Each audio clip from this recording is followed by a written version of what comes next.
Do your thing, Now do your thing. Mhm. we are up, we're live, we're ready. Happy Monday, happy Eclipse Day. It is time for Laced Up Live. I had my glasses. I was gonna be funny, and I Yeah, had my Eclipse glasses, but I don't know what I did with them. Oh, there we go. it's kind of cool. There we go, guys. Kind of cool. I ain't gonna hate. That's kind of cool. So okay, the funny thing is through these glasses you can't see crap. How y'all You supposed to see the eclipse today? you can't see anything. Well, so I don't know how exactly it works, but literally the only thing you could see whenever you had it on if you were looking up at the eclipse was the eclipse. You couldn't see anything else. So they're dark.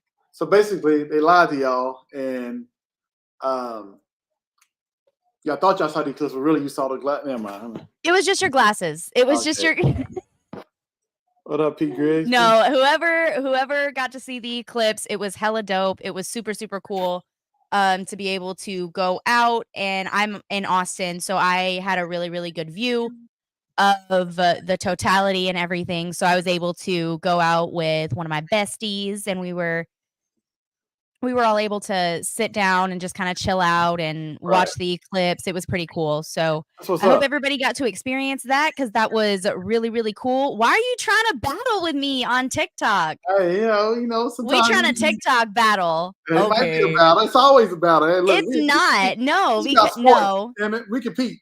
Okay, we competing. So since we're talking about competing, no. Since we're talking about competing, that's a perfect segue into our first topic, which is the scrimmage that happened on Saturday. Yeah, most definitely. Let's go ahead and get started talking about this scrimmage, because if you haven't already, make sure you go and subscribe to Inside Texas. It's $1 for the month. All of Coach Dub's articles and all of his analysis and everything on these different recruits is all available at Inside Texas. Make sure you go subscribe now. Like I said, it's only $1. So make sure you go and subscribe. But what are some of the big headlines that you would post coming out of Saturday? Yo, the recruits got to see guys in action. Like, all right, when you go on a recruiting visit, they show you the bells and whistles, right? They're gonna take you inside the facility, show you all these nice things, show you Austin, everything, right? But that's not gonna be your everyday job. Like you gonna go into the facility like year two. It's like I'm tired of seeing this thing. Yeah. You know what I mean? I've seen the facility. Who cares? It's the same stuff. Yeah. It just gets kind of everything looks the same. Yep. So everyday job, as far as going to practice, the grind, the struggle, all that. Those recruits got to see what their everyday job is going to be like, except on game day on Saturday. So it gives you a real test of how that coach is actually, right? So if it's coaches telling you, this is how I coach, this is how things are, it's time to either put up or shut up. So those recruits got to see that, and I thought it was a good deal for them. So one of the things that we've heard is just how many recruits were there. Yeah, it was a ton. We had an overwhelming amount of interest coming into this month. Yeah. We've got the big recruiting, or we had the scrimmage on Saturday. We've got the spring game in 2 weeks.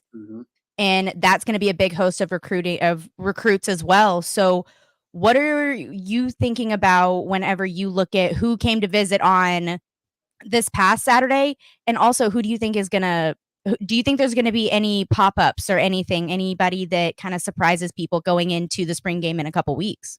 I think this past weekend was like perfect storm, right? People had time to actually go. Like so many kids in track, they're doing other things, they're taking other visits. It just lined up perfectly for a lot of recruits to be there at the exact same time. And they all will probably be back in early June for official visits. So I probably maybe some will come to the spring game, but I think everybody will be back in June for the official visit. I think they got a taste of what it's like. Because I think it won a lot of recruits over. I think it was a great deal for Texas. And like I said, it was just a great weekend. A lot of great feedback from a lot of players. I see the little smirk on your face, and you're just like, look, they came out of there, and I was like, you're asking, like, hey, what players shine, right? What players did well? And they're pointing out so many kids, which is good, right? Because you're getting perspective from every single recruit that's there. And to name so many kids lets me know everybody's standing out. Everybody looks good. Everybody's competing and working, right? And so just to hear that, I loved it. Who were some of the guys that the recruits were mainly talking about? Like, who were some of the main guys that really stood out during the scrimmage that a lot of guys were like, wow? Yeah, so most guys watch their position they're going to play, right? So if they're O linemen, they watch their O line, dominate and push guys around pretty much most of the scrimmage. If you're a DB, how do DBs play? Safeties, particularly like Derek Williams and Michael Taft. Taft was actually doing his thing. Barron, Milk Bush, check. yeah, Again. milk check, yeah, milk check. But the D line getting out there, the linebackers flying around making plays. Benda and Anthony Hill, they're noticeable, Looking right? good.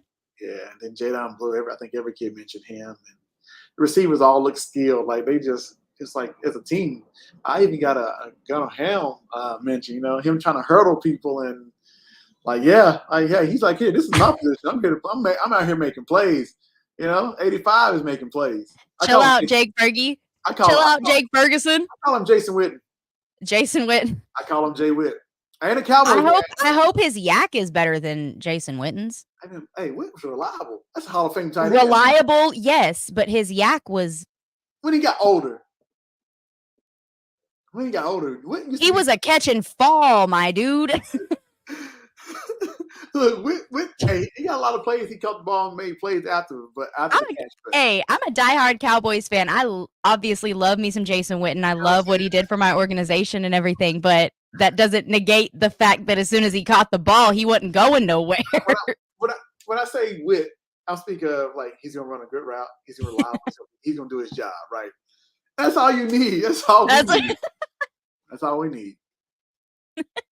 I was just trying to make the comparison. I was just making sure. I ain't a Cowboy fan, trust me. But yeah. I was just making sure because because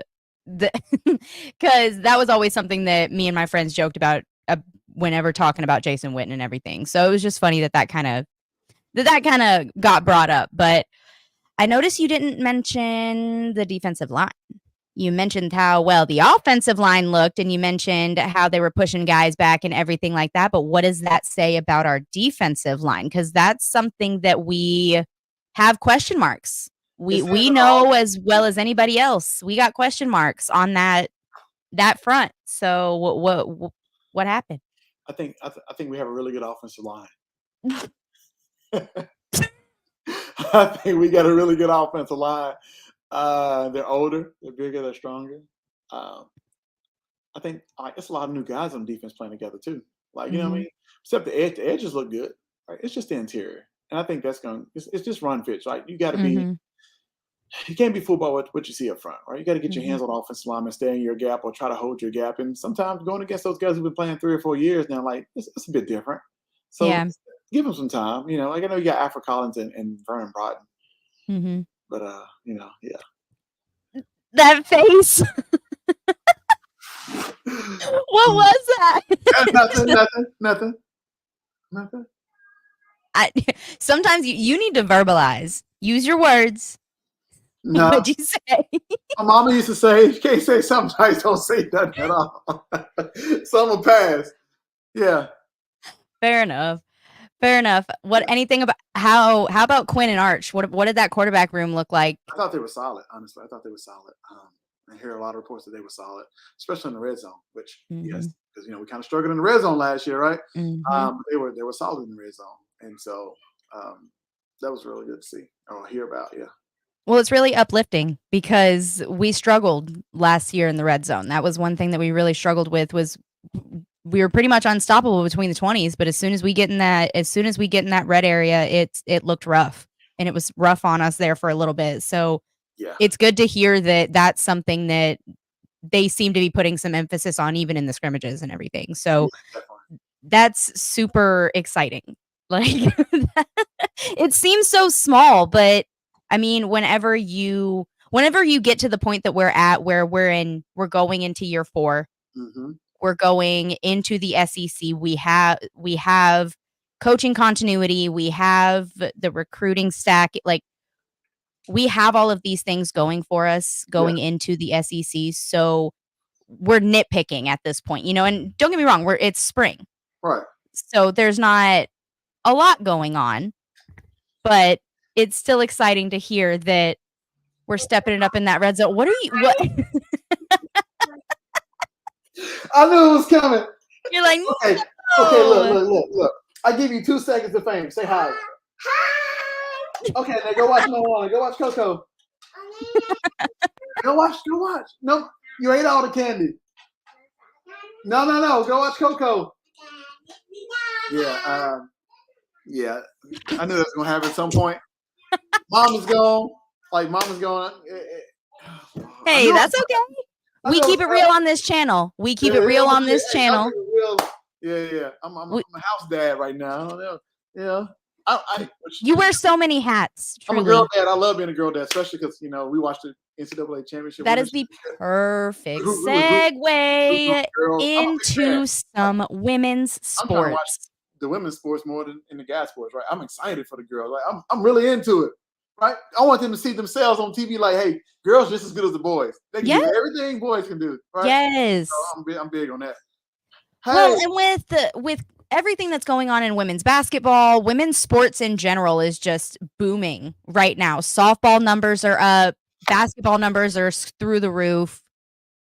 It's really exciting as a female to be able to sit down and have this conversation and to be able to sit and say, we've worked our asses off too. We are just as good of athletes. We work just as hard. We have just as good of work ethic. Caitlin Clark is sitting here breaking records.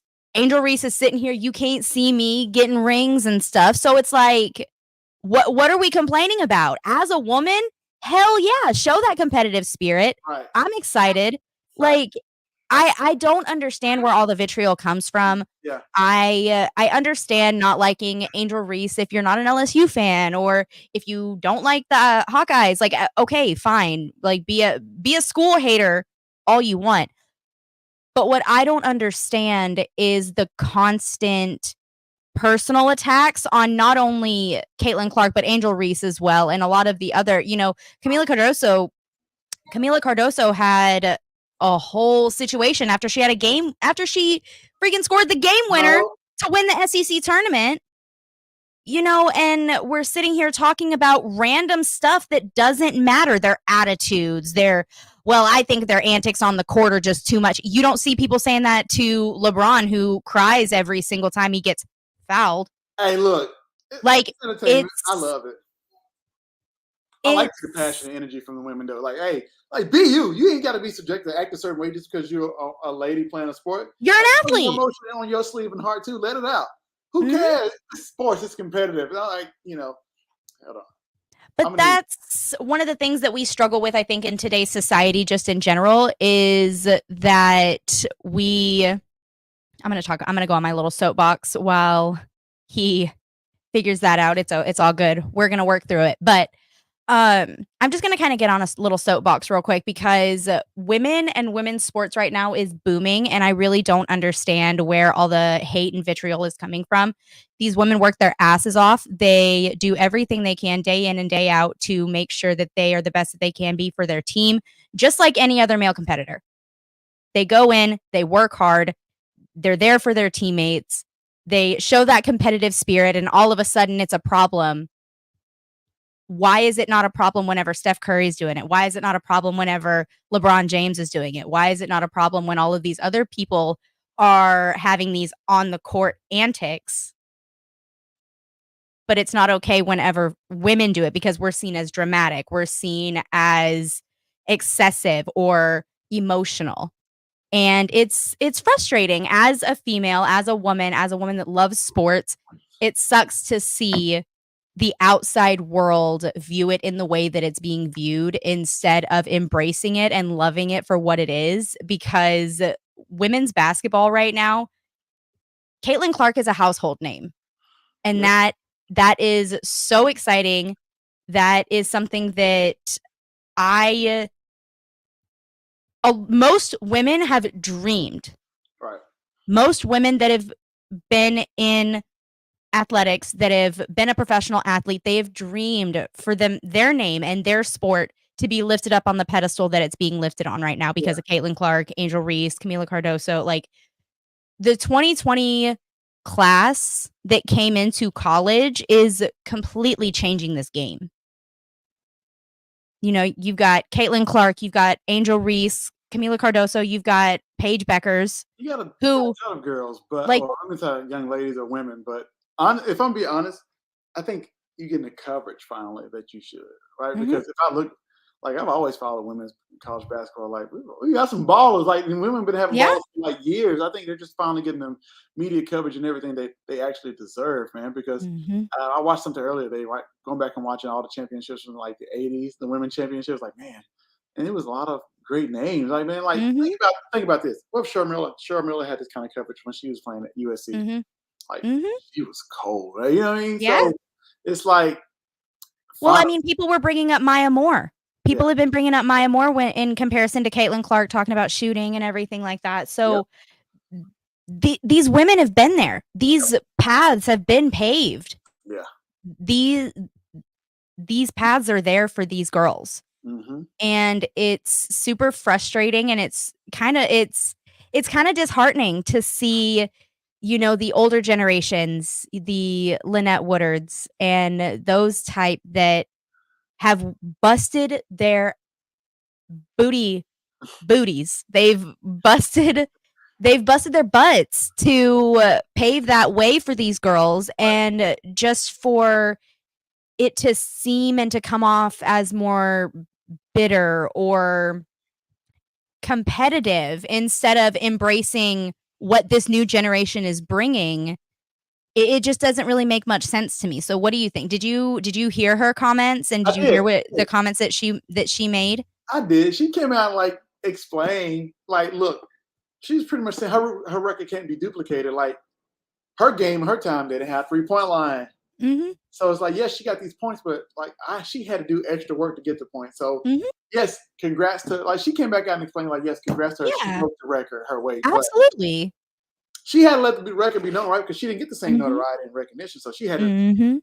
like, yeah, let me stand on my pedestal for a second because I was that chick too. Like, you know what I mean? So I get it, but I think people are so fed up with the media coverage with Caitlin Clark. Like South Carolina won, but then Iowa teams on CNN on the front page. Like, Yeah. come on, man, stop. Yeah. So I think it comes from a point of come from a place of just like I'm tired of Caitlin Clark. It's covered. Yeah. She's good. Give her respect. Give her just due. But dog, they didn't win a championship, so why are they on the front page? And that's She's fair. I she's getting think blown that's I up. think that's completely fair. I think that's what it, people just like. Hey, you're winning. You're good. You're fine. But hey, let's just like, what I'm saying, give her somebody else some shine too, right? Like give somebody else some shine. Yeah, but I mean, why not ride that wave? Why not? Because the thing is say what you want about Caitlin Clark and the media coverage and how the media portrays her as this like America's sweetheart like vibe.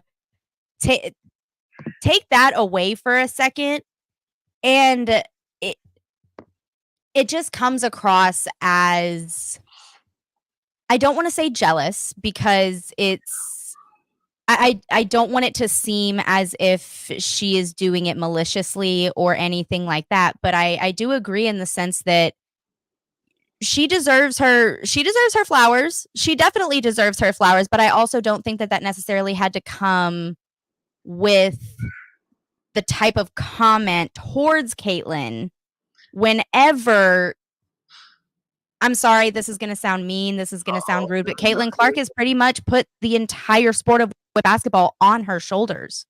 oh man, you think Caitlin so? Clark, Angel Reese, like, it's not even just Caitlin Clark, it's Angel Reese, it's Camila Cardoso, it's the entire being that is those girls right now.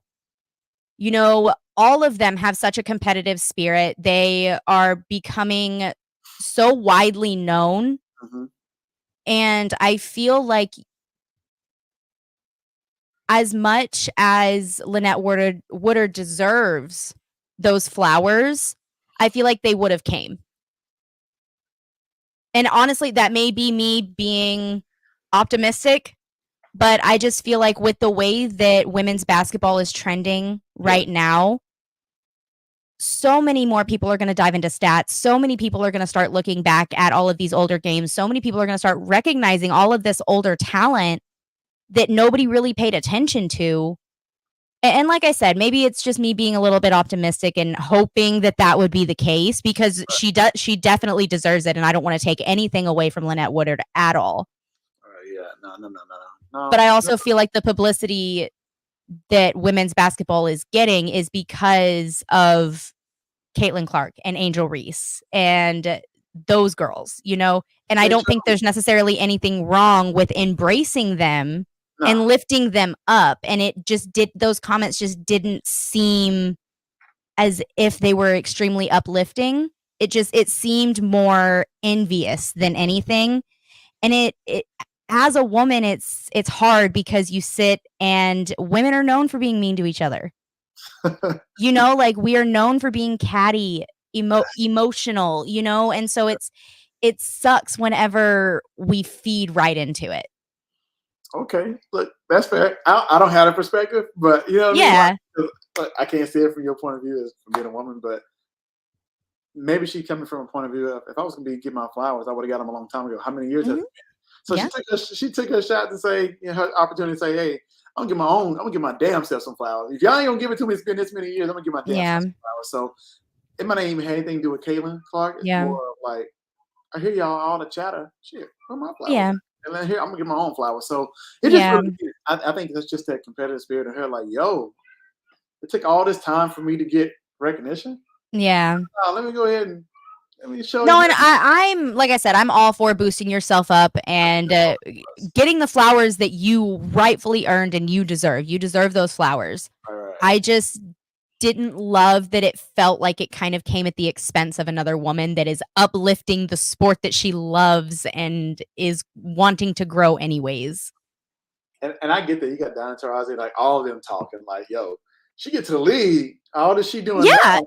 And that's fine. That's totally fine. They put Caitlin against the world, and she don't think she asked for that. No, she's getting it. Yeah, for sure. Mm-hmm. So, I mean, I don't know. Look, I don't know. It's tough. It's tough, but like I said, just as a woman, it's hurtful and it's frustrating to see women. Because I'm gonna be real honest, there is, to me personally, one of my biggest pet peeves are catty women, are other women, like not girls that are not for the girlies. Right. Those, and so when I see stuff like that, and I'm not sitting here saying that Lynette Woodard is not a girl's girl or that she doesn't support women or anything like that, but I do think that the people that do think like that hear her comments, and that's where that discourse starts. I get it. You know? So it's just, like I said, it was just a little bit disheartening to kind of hear because I love the boom that women's basketball and women's sports in general is getting right now. Yeah. I hope it continues, honestly. Me too. It needs to. It does, for sure. They deserve it. They deserve it. I'm sorry. Like it was good. It was a good ball. I enjoyed watching it. That game was very good. It was a very, very good game. The LSU Iowa game was a really good game. It was good. Yeah. Who was UConn, South Carolina? That was a great game. Good game, yeah. Like, we're putting on competitive games. It's not these little, because one of the things that I've heard time and time again is, oh, I don't watch women's basketball because they're so technically sound that it's almost boring. But what we see from Caitlin Clark, from Angel Reese, from the names that I've been mentioning this entire time is that competitive edge, is that emotion that we're used to seeing from the male's perspective. Like, we're used to seeing it in men's games all the time. Yeah. But it's viewed so differently whenever it's women. And so as much hate as I'm sure they're getting for it, I'm so happy to see what it's doing for the sport itself and for women, for female athletes in general. Yeah, I know it's people gonna talk. Look, I'm gonna tell my girls be themselves. If you want to be expressive, whatever, if y'all choose to play a sport, man, you can be as expressive as you want to be. If nobody like it, you know how I feel. Be you. I ain't gonna never don't let nobody tell you can't be you. I don't care. Let them talk. Who cares? I don't care what it is. I don't care if you're playing the violin. You know what I'm saying? You play that violin. You play that violin. I will be you. I mean, I'm not. Yeah. No, I'm not gonna take you showing away from being yourself because you got to act this certain way. Like, no, we're not doing that. You know what I'm saying? I love it. Be you, girls. Be you, ladies. I love that. I love it. It's like I said, it's super exciting and it's really empowering as a woman that loves sports to see all of these amazing, strong women step up and say, you know what? Let's do this thing. Let's do this thing. Make sure you're subscribed. Make sure you're liking, commenting, asking us some questions. We talked a little bit about the scrimmage that happened on Saturday. We've got the spring game coming on like TV. We got the spring game coming up in a couple weeks. But make sure you're subscribed here. Make sure you go like, comment. Make sure that you follow us on all of our social media platforms. All of them are linked in the description box below. Texas softball. Texas freaking softball. We're talking about women's sports. I just want to keep on that train real quick because Texas softball beat the Oklahoma Sooners. They took the series from them for the first time since 2009. That was the last time that the Texas Longhorns beat the Oklahoma Sooners in softball in a series. Yeah. That is absolutely insane. It is a huge, huge feat. For those of you that don't know, Oklahoma softball is the pinnacle of softball. They are the standard, and it's like it hurts coming that hurts coming out of my mouth right now. Like that, I hate sitting here saying that. But you absolutely have to give them some credit. They had like an almost 80 game win streak that was just broken this season. They've won 3 national championships in a row. They're trying for their 4th one right now. Exactly. So this is not a drill, people. This is really, really, really good softball. Really good. This is not just some rivalry. It's not one of those things. We beat a very, very, very quality opponent. And I don't even have words. Like, I'm genuinely so excited for those girls. I'm so excited for the team. I'm so excited for the program. Mike White is... Yeah, you like that too, didn't you? Mike White is working his absolute butt off. And it's showing out. It's showing. I love it. Because they lose 5-1 on Friday, come back on Saturday, take a game. We haven't beat Oklahoma. That was the first time we'd beaten them since, I think, 2017, I think, was the last time that we'd actually beat Oklahoma in a softball game. Yeah. And we hadn't won a series since 2009. Yeah, hey, look, this is look, I got extra co-host today. Hey, I'm okay with it. What it is. But I'm so sorry. But yeah, it's I mean, just to see, I'm excited, right? Just because, like, I guess going into a tournament, when the tournament gets here, we got some confidence. We don't beat y'all 2 out of 3 times. Like that's huge, right? Because those girls are good. Those girls are really good. They've always been good. Like watch OU girls play softball. It's like, man, every time I don't know half of them. I'm like, oh yeah, she about to hit a home run. Like they I don't know what kind of weight program they got. It's a machine. You want to talk about a machine? That entire softball program has been a machine for years. Yeah. Just producing talent, beating the crap out of everybody. And so it says a lot for our girls to not only take 1 from them, but take 2 and take the series. Yeah. Exactly. It says a lot. And even if, because all OU fans wanted to say, oh, well, we get ready in June for Oklahoma City. Just we'll wait and see all there. Yada, yada, yada, yada, yada. Yeah, whatever. Yeah, that's cool. Great. But I'm still going to sit here and celebrate this because this is a big accomplishment for these girls. That is a huge accomplishment for these girls. And it is a huge confidence booster going into, we have a game on Wednesday versus number 19, Texas State. So we have a ranked game on Saturday and we have a ranked series coming up this weekend. Yeah. So against Baylor, and Baylor swept us last season. So this is a big, big series. And now we're only 1 game behind Oklahoma in the Big 12 standings. One game. Let's get it. Let's get it. I'm so pumped. I can't wait for these girls. Tegan Kavan, Katie Stewart, our freshmen are insane. You know, we've got good veteran presence in the captain, Alyssa Washington, and girls like Estelle Check and Mac Morgan, and girls that have been there for a couple years. And I'm really, really excited to see where this team is able to go and how far they're able to go into the College World or the Women's College World Series. Maybe we're due. He never at the right time. Maybe we're due. Who knows? It might be us. It might be ours. Who knows? But I'm loving it. Imagine. And that was one thing that I was talking to one of my friends about is that, you know, it's one thing for Oklahoma to lose a series. They haven't lost a series. I don't even remember when the last time they actually lost a series was. But they haven't lost a series in a really, really, really long time. Yeah. And I forgot my story. I had a story, but my brain just fell out of my brain. It's all good. We call this I don't know. We pivoting right now. You know what? This is live. That's exactly what this is. It is live. It's live. We working through it. We doing what we doing whatever we got to do because got Coach Dad going on tonight. Hey, whatever. That's what it's got to be. That's what it's got to be. Yeah. They look entertained. So, I mean, it is what it is.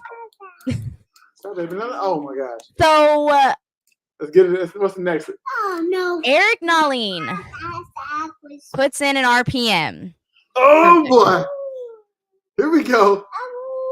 I know you're going. Decorian Moore, current LSU commit to flip to the University of Texas. Yeah. Hey, look, I mean, you know, that's his prediction. You know, that's his prediction. He's been to campus. Like, all right, put it like this. Put it in perspective. He hadn't visited Texas. No, he hasn't visited anywhere really. Mm-hmm. He comes down for Texas for Texas relays, so he has to be there for that. Cool. Then he comes back again when he hasn't visited anybody. Like, hey, that's huge. That's huge. Like I said, he got to see the practice too. He got to see how competitive it was. See everything in action. See the offense in action. See, you know, the quarterbacks that he could possibly play with, and Arch Manning. Like, come on. Like, yeah. Why would you not want to be in Austin? All right, I'm put it like this. It's Austin, Texas, right? We know what kind of city it is. We love Austin. Mm-hmm. If you're a country person, you can still live in Austin because it has all the country views to it. If you like the city, it has the city. I'm just speaking about the city. I'm just talking about the town itself. Austin itself, yeah. Downtown, the club scene, everything. Then we talk about the food, talk about the live music. Then you got Texas football. Like, bro, where else do you want to be? Well, and the interesting thing about that, like whenever you're talking about Austin, the interesting thing about that is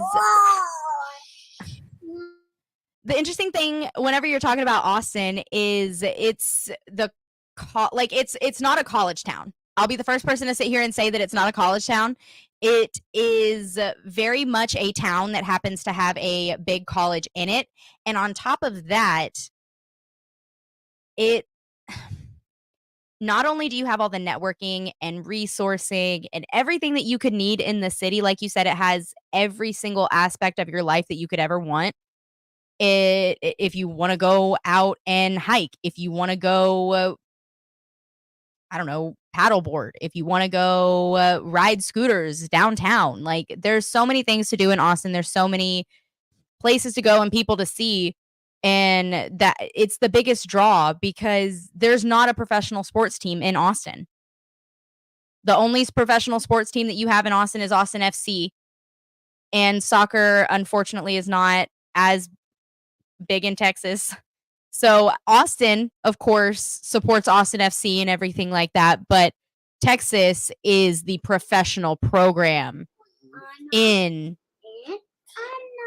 Austin. They are the professional program in the city of Austin. So were you able to talk to Decorian at all, or have you been able to? Do you know anything about like how he's been feeling? Justin Wills has a ton. He has like a great relationship with him and his mom. So like if you guys go to InsideTexas.com, like go watch, go like, subscribe. Like you can go see all the reports and everything. Okay, but we're talking about Decorian Moore right now. That's a little more important than Coco. But if you go to InsideTexas.com, like you can go read about Corey Moore and his interactions with Justin Wells and his mom. I don't know if you see. I don't know if you see her tweets on Twitter. His mom. No, I have not. Because all these LSU people are mad because he's going to go visit Texas. It's because she's like, look, he can go visit wherever he wants to. He goes where Mama says he's going, and this and that and shit. I was like, oh, she a big Texas fan too. Like, just hey, that's why it's good. I see why Eric put the RPM in. I get it, and I hope it's like gymnastics on a floor routine, flip. You know what I mean? But flip. Yeah, we'll see. That's all we could hope for at this point, right? Is hey, we're being talked about, we're being visited. You just want a chance. That's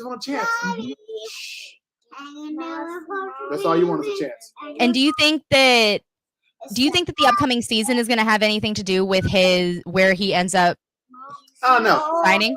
I don't think with a ton of recruits, I don't think it really matters. Like a lot of people say, oh, we need to win to get this recruit, we need to win. I think sometimes they just want to see their opportunities because if they're not winning, oh, I got a chance to go in and play. Yeah. They see the offense, they see what they can do. Who doesn't want to play with Arch Manning? Like, even if you lose 4 games, I hope we don't. I'm just saying, you lose 4 games.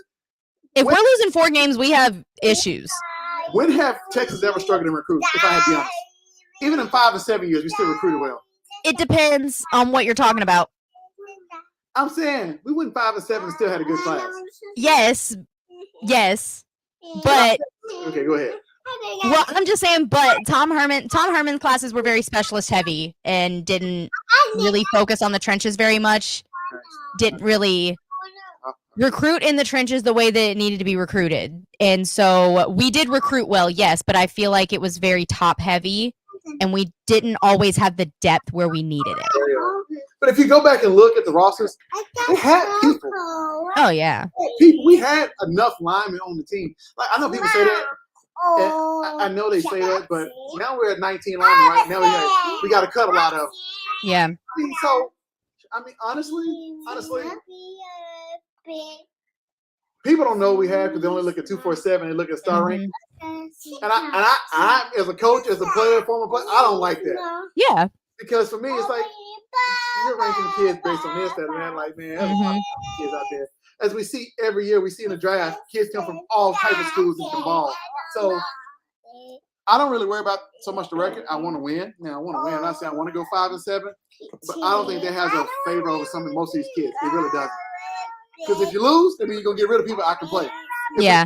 I'm going to a team that's winning. And so either way and then you're in. Hey, so you're like, I win either way. Yeah. Okay, come on.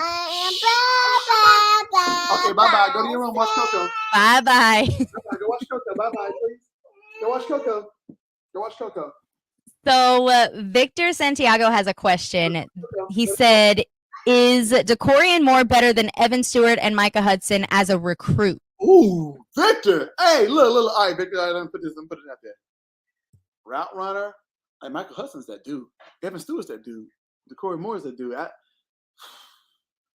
That's a good question, Victor. Thank you so much for commenting your question. If you have any questions or concerns or have anything you want to say, make sure you're commenting, liking, subscribing. We're live every single Monday. So do you think he's better? I can't. Man, he has Evan Stewart's speed. Mm-hmm. Has Michael Hudson's body size and type and route running. Evan's routes too. I don't know. They're on their own class. That's hard to compare, like being better because they're all in their own class. Honestly, yeah. Like, all 3 of them are like really, really good. Like, well, and I mean, we're also talking about Evan Stewart, who's on his second school in his second year, and then you've got Micah Hudson, who's a incoming freshman, and then DeCorian Moore, who hadn't even stepped on campus yet. So, yeah. So I mean, I don't know.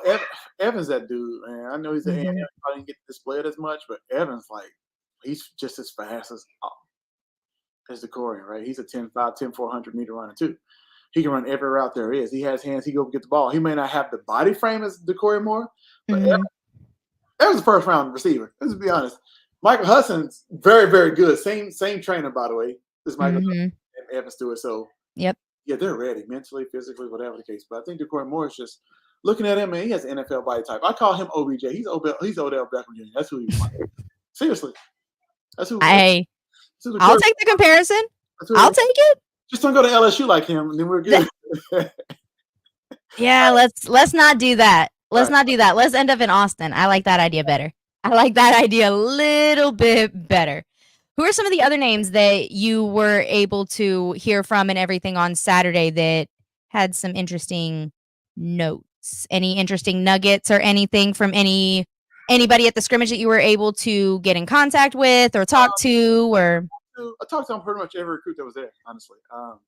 The main questions were like who stood out and what they think about it. Like you just really wanted to see their perspective on that because, like I said, asking the same questions about how was Texas. Like we really just wanted to ask who stood out, right? And then what they like about practice. And a lot of them just like they lit up like it's Christmas. Like man, like talking to Bo Barnes. You know, oh my gosh, I saw the linebackers. They were flying, they were hitting, they were smashing. Like you can see the juice was flowing to him, right? And it's like, yeah, that's what you want to see. Every kid's like that. Every kid was like, they were excited about practice. You got Lamont Rogers, man, you know, big tackle out of him, Ski Horn. Like, he was excited, like, seeing the old line out there. And he's like, man, I didn't know what to expect. First time visiting Texas, really. It's like, I like this. Like, these guys getting after it. And it's also, if you go to InsideTexas.com, you can go read the report I wrote about Lamont Rogers and his visit. Matter of fact, you can go read all only $1 for the month. It's only $1 for the month. Go subscribe to Inside Texas right now. Go subscribe. You can go read every single report there is. And it's like, hey, those guys, man, they love it. Like you can see the adrenaline still pumping on their way back to their cars. Like you know what I mean? Like it's like they're buzzing. Matter of fact, a lot of them stayed the night and stayed an extra day and got to meet with Coach Sark. I heard somebody left with a playbook. Anyway. Yeah. If you're a recruit, you leave with a playbook. What is that? That says something. That's something, right? That's saying something. Yeah, for sure. For sure. Texas also got a commitment this weekend. Ricky Stewart out of Tyler Chapel Hill, East Texas, Beast Texas. 903, you know, I'm always representing 903. Beast Texas. Anybody from 903 can play. We might not get as much publicity as these, Dallas DFW kids, but Beast Texas is on the come up though. Beast Texas we've been there. All right, we've been there. You know, y'all need to show us some love in East Texas, man. People need to show East Texas kids. Matter of fact, every coach watching this right now, recruit East Texas. Go recruit East Texas. Every single one of you. Yeah. Go stay in Tyler. And you can recruit grandparent kids too. Yeah. I won't leave your city out. I mean, I would, but it's fine.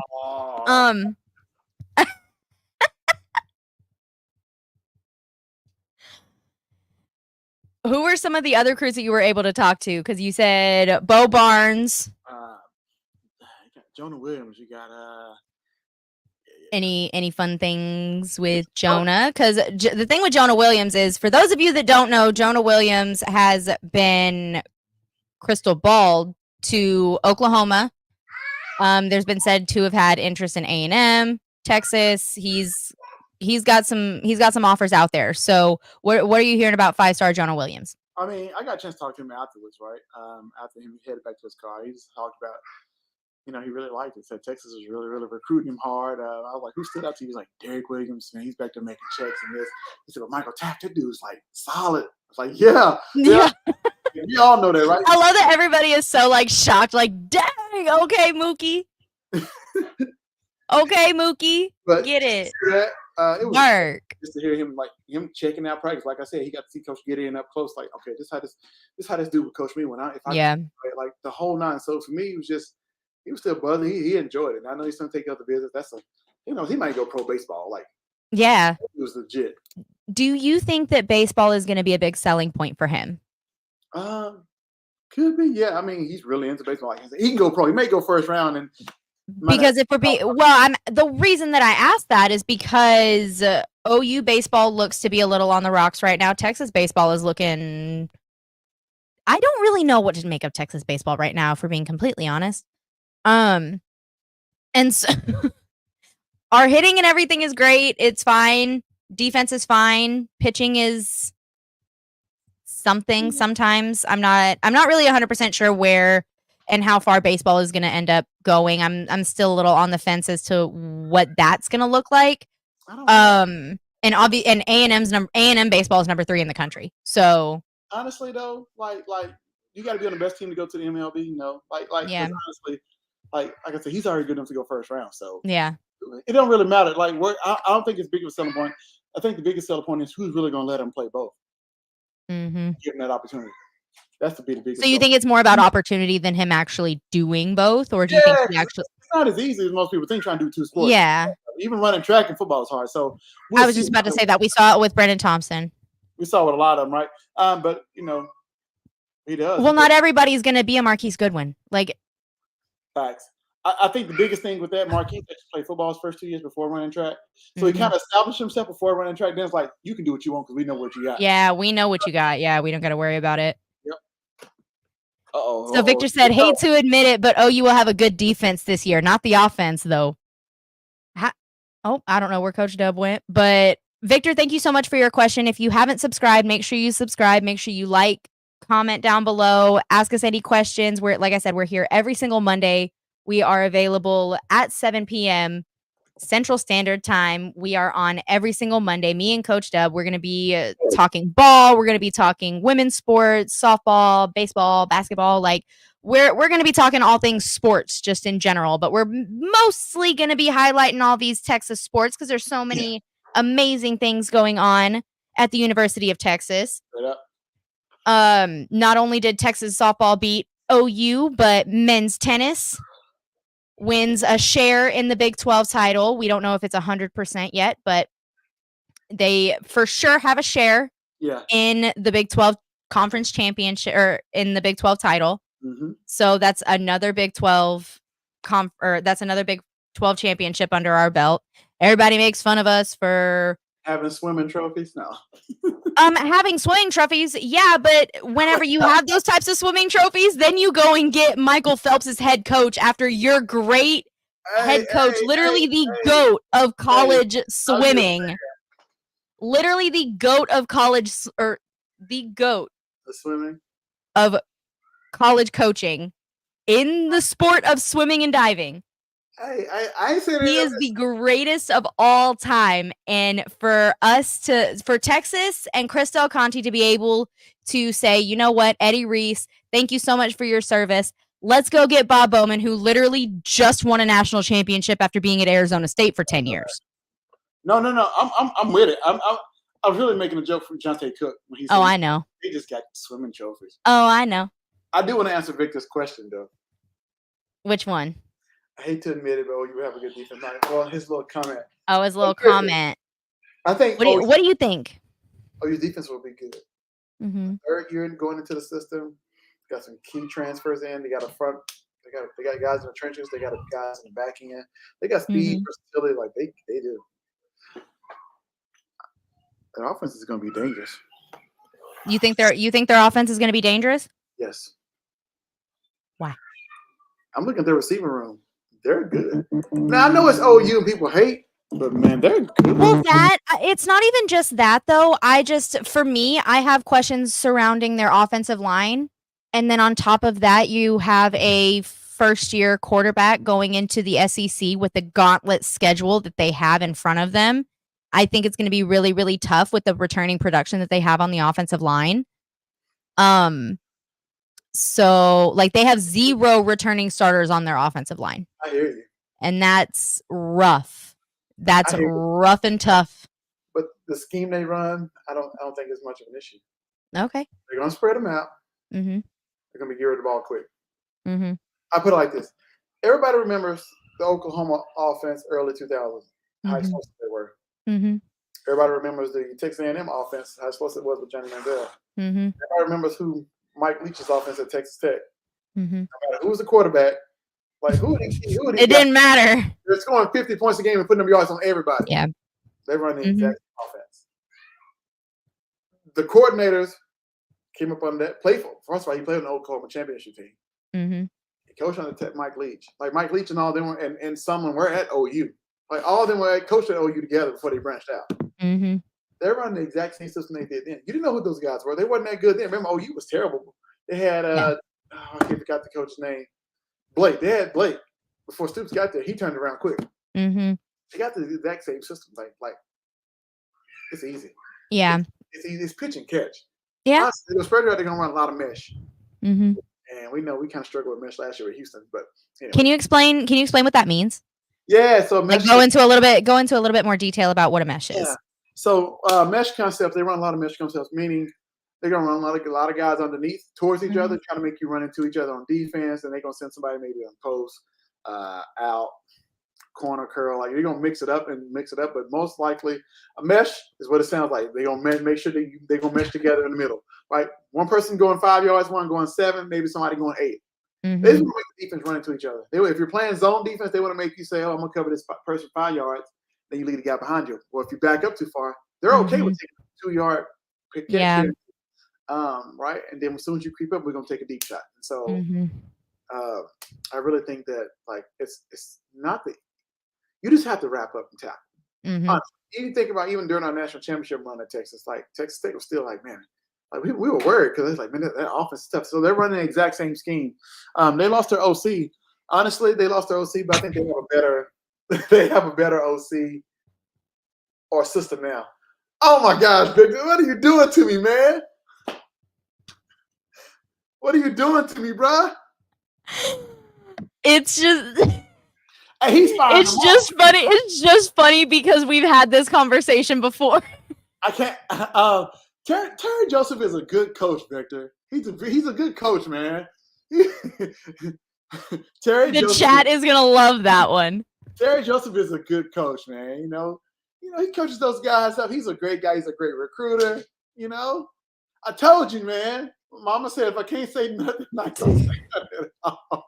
And you're trying to get me caught up right now, bro. You're trying to get me caught up. You're trying to get me caught up. Like I said, it's just funny because of conversations that have happened. All right, is this what we're doing? We do. Damn it. All right, look. All right, Terry Joseph's a baseball guy, okay? He can coach safeties. I feel like I'm not saying a coach who hasn't played the position can't coach it. No, for sure. Yeah, when I'm getting in a tight situation, I want to rely on the coach that been in the trenches and did the same thing you trying to tell me to do. Right? You know what I'm saying? You can't stick to it because you never done it. Man, you just teach me plays. Like you really can't be dialed in with me. You know what I'm saying? It's just a little bit different. You know, exactly. Like I can go to the bar and make drinks. Right? Like somebody who's a professional bartender. Yeah. In the direction, but man, like you got a hands-on feel. Like you ain't even got to look at the ingredients. You like, yeah, here you go. Yeah. You know, it's just a difference. So it's just different. Yeah. Drinks aren't necessarily gonna come out bad, but they're not gonna come out the same. They're gonna come out the same. Exactly. So I that was a good analogy. That was a good one. That was a good. Trying to get me caught up today. He said, "Stop it." He said, "Stop it." Man, what do you want me to say? Hey, we're real on this channel. That's what we do, right? That's what we do. But we're not into getting anybody in trouble. Yeah, okay. That's what we're not into. So that. All right, there you go, Vic. There's your answer. Everybody who saw that. Everybody who's there's your answer, Vic. That was the answer.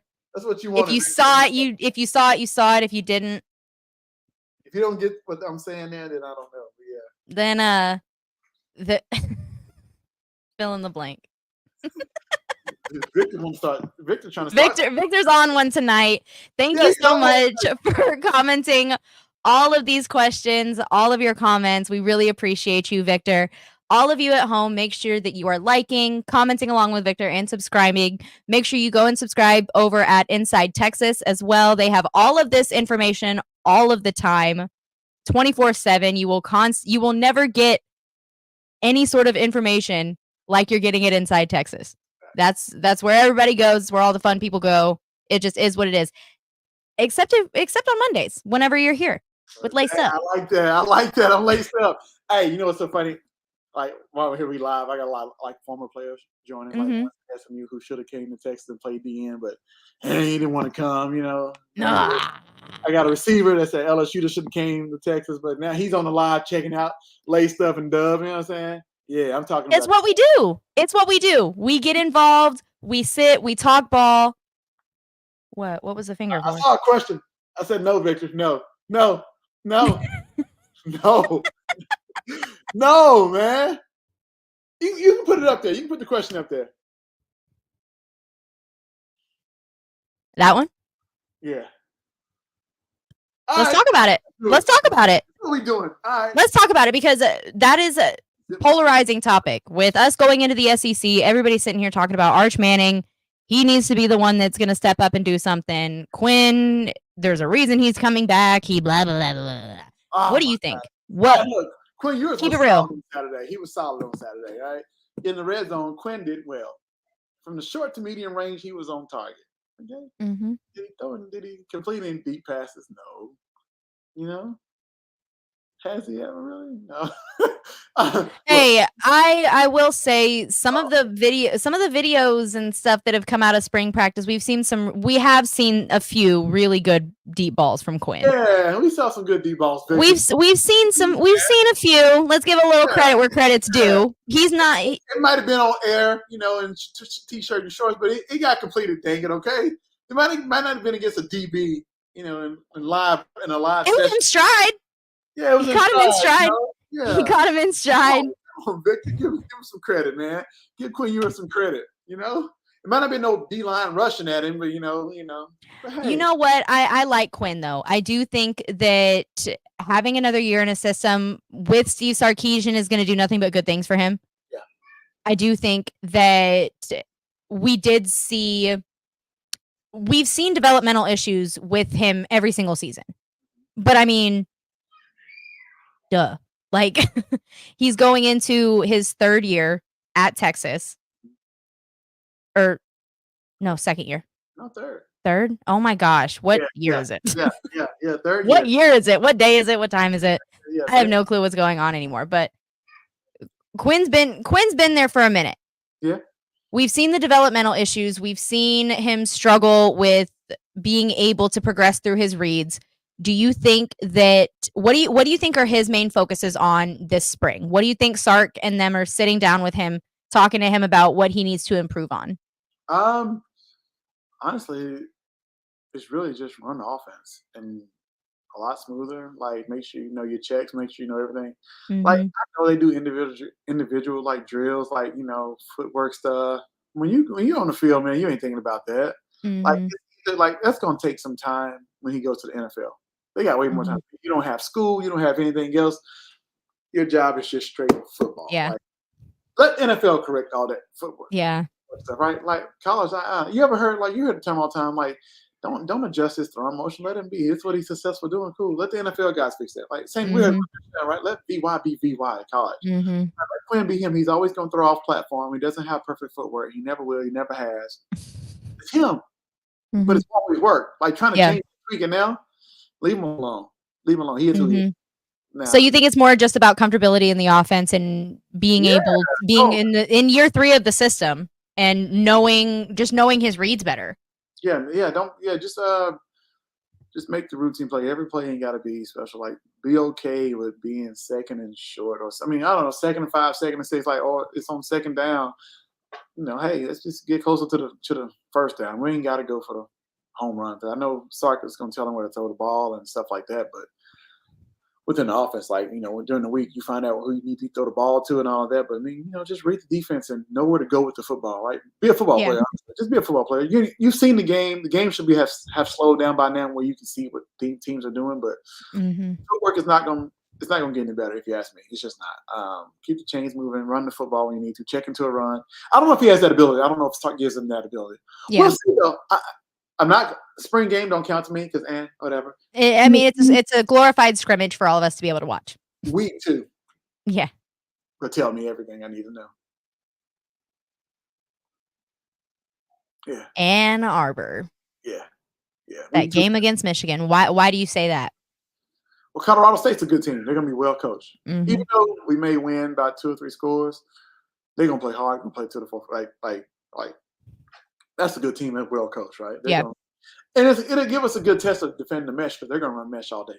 Mm-hmm. Everybody watched them play against Colorado last year, but they ran mesh to like, okay, who's getting the ball? You know what I mean? So they're really successful. We beat them at UNLV. You know what I'm saying? Anyway. Shameless plug.